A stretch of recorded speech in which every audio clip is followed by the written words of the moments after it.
na lang yun. Naiyak ka! Ano? Uy, totoo yan. Bakit ba ako nag-moderate nito? Totoo yan. Three. Weird. Trigger Weird, siya. pero there will come a time, hindi naman sa lahat ng relationship, but there are relationship na alam mong hindi na siya nag-work. Oo. Pero ayaw niyong bitawan, pero at the same time, kailangan na. Kaya uunti-unti. Pero alam niyo, meron akong time na, like, parang, ano na, yung gusto na namin may gusto na kami pag-usapan. Gusto mag-open up. Eh, tapos, alam mo yung na-feel ko na nag-start na siya, stinart niya ng pag-usapan, tapos sabi ko na lang na, wag muna today.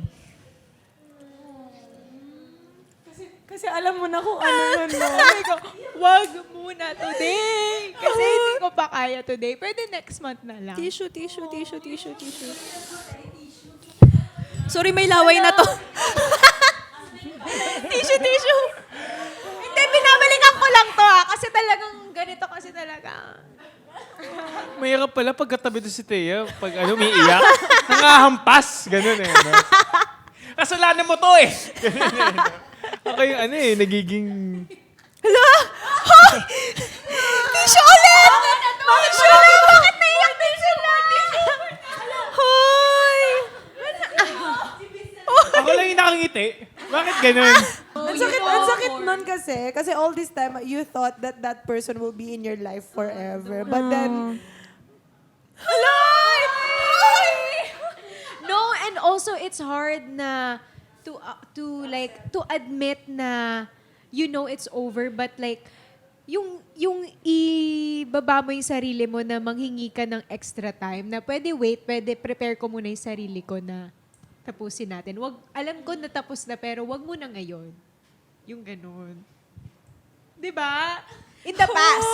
Pero hindi pa kayo parang ako na-excite ako sa feeling na kapag may nag-end, alam ko may bago ulit. May bagong parating. Ako yun yung ever since na mindset ko na kapag merong nawawala, may darating na bago. I think it's normal to human beings na maging attached sa isang bagay. Yes. So, lalo na tayo, to be in a relationship, you should want that person, right? And if you really want that person, kahit sa anong bagay, kunyari gustong-gusto mo tong bagay na to, would it be easy for you to give it away? No. Or to just let it go? No. So, nung sa umpisa ng relasyon na to, ginusto mo talagang mapunta doon, maging kayo. So, you really did everything, all those panliligaw, the sweet talks, the memories and everything. That's the hardest thing to let go. Kasi yun yung inaalala mo lahat eh. Like lahat ng nangyari sa inyo before. So that's why nakakalimutan mo kung ano yung situation now. Bakit kami nandito? Pag nandun ka na kasi sa time na alam mo na kailangan nyo nang mag-let go, binabalikan mo yung mga masasaya, yung mga bagay na dapat hindi mo balikan that moment para ma-realize mo kung bakit nyo na kailangan bitawan. Pero it's normal to humans na kapag nandun ka na sa ganong moment, lagi na, hindi masaya kami dati. Hindi, ganito kami. Hindi ako sanay na wala siya. Ganun. So, it's really hard. But yeah. Yeah. But there's always good in Yeah. goodbye. Sabi nga ni Vince, when a door closes, another one will open. Yes, sir. Yes, sir. So, yes.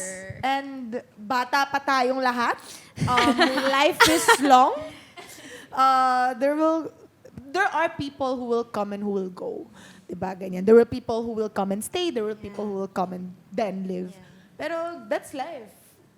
Ako nga pag meron kukwento sa akin na nag-break siya ng jowa niya. Dahil ko sinasabi, okay lang yan, magkaka-jowa ka ulit. Tapos Ganun lang mag-break kasimple. ulit kayo. Another side. Ganun lang kasimple. Ganun lang yun. kasimple. Yeah. Hindi, ako ano lang talaga ako siguro because I'm a Pisces. I feel my emotions deeply. So, ayun. Pero And you know what's good about that? Pag niraramdam mo talaga yung emosyon mo, kapag nakawala ka na, wala ka na. Oo, kailan kaya dadating yun? Hindi. When ako talaga like, lalaban lang. Oo, laban lang palagi. Laban lang pero di susuko. Oo, hindi susuko. Yun na lang. Iiyak lang pero hindi susuko. Oo, normal lang yun to cry it out. But yun nga, there is good and goodbye and Real. ayun. Kayo, comment niyo dyan? Relate as a cancer girl. Ganun ka din. Ganun din ako. Well, one of the hardest breakups or friendship breakups, did you guys ever experience that? Oo nga. Friendship breakup. Yun yung pinaka-hassle. Friendship breakups? Yeah. Siguro, Wala because ba? there's this... So there's this guy, I've known him for almost 10 years na. Whoa. And last year, man tried to, pursue from and me, best friend ganon. to something. Yeah. Okay. So, grabe yun. Kasi, after that, hindi ko naman siya sinagot or anything. Pero after that, nawala din yung friendship namin. Oh, sayang. So, yun lang, nanghihinayang ako. Yeah. Because that's 10 years na sana. 1 decade. 10 years and it was just gone in 2 months. 2 months of And that's more than half of your someone age. Because you're talking just to me. 16. Because I'm just 16. Yeah. I've known him since I was 7 years old. Wow. Wow. Yeah. Sayang. Sayang yung mga ganong friendships. Yeah. But yeah, That happens. that happens. And every time may nawawalan, may kapalit. Yeah. There are. Meron din akong friend na I really thought or I really valued our friendship, and then parang in a moment of crisis na-reveal sa akin yung discrepancy sa pag-value namin sa friendship ng isa't Sa isa't isa. isa. Na mas friend ko pala siya than Kumpara friend sa kanya, niya ako. sa'yo. Oo. Oo. And that was hard for me to, hindi niya to alam.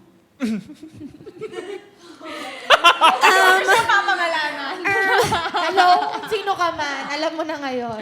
Pero na-reveal sa akin na, okay, hindi niya ako bina-value at wala siyang pakialam kung nasasaktan ako. Buti pa yung isa no? No? Buti pa yung isa no? So, ayun. Okay lang. It's okay. That's life. Moving on. Moving on. Dahil dyan, thank you, Daya, Gea, and Mitzi. Oo, thank you so much, guys. Bago pa tuluyan talagang... Mag-iyakan na Oo, naman tayo. mag-iyakan. At maungkat ang mga friendships dito. Please, this is your time to invite yung mga ka-triggered natin to watch Born to Shine. Mga ka-triggered, I hope na please watch. I hope na you guys... Subaybayan niyo na. Okay, subaybayan niyo po ang Born to Shine because it talks so much about dreams and I know that humans are full of, exciting stuff. We have so much dreams that we want to fulfill. And always remember that we are born to shine. We come out every 2:30 p.m. po after showtime. So I hope na subaybayan niyo po. Yes. Yes. Eh, by the way, we worked so I'm hard Mitzi, on this. playing the role of Yuna Mercado. I'm Gea and I play the role of Nancy Sebastian. Naya Ambi playing the role of Alfea po. Please do watch Born to Shine. Sobrang timely po nito sa mga kabataan at sa mga manonood po dyan. Sana po ay ma-inspire po kayo. So, abangan niyo po. Yes, And also, guys, madami pa po kaming cast also. Like, Yes, makasama po namin si Miss Vina. From the 80s, from the Yes. 90s. So, Miss Vina Morales, Miss Rosel Nava, Smokey Manoloto, Miss Tina Miss Paner, Tina Miss Paner. Madeline Reynes. Yes. Yeah, aside from the amazing storyline din, nakaka-excite din kasi musical siya. yes, it's something Yeah, new. It's something Something new. new talaga. Yes. Something new. Siyempre, together with Zephanie. Yeah, with Zephanie, Michael my Sager. I love you, my amiga. So thank you so much. Thank you, girl. Thank you so Thank you again much. to our guest host, Hailey. And syempre, thank you sa masarap na food, The Co's Cafe. Once again, you can visit them at 815 Banawa Street, Santa Mesa Heights, Quezon City. Wow.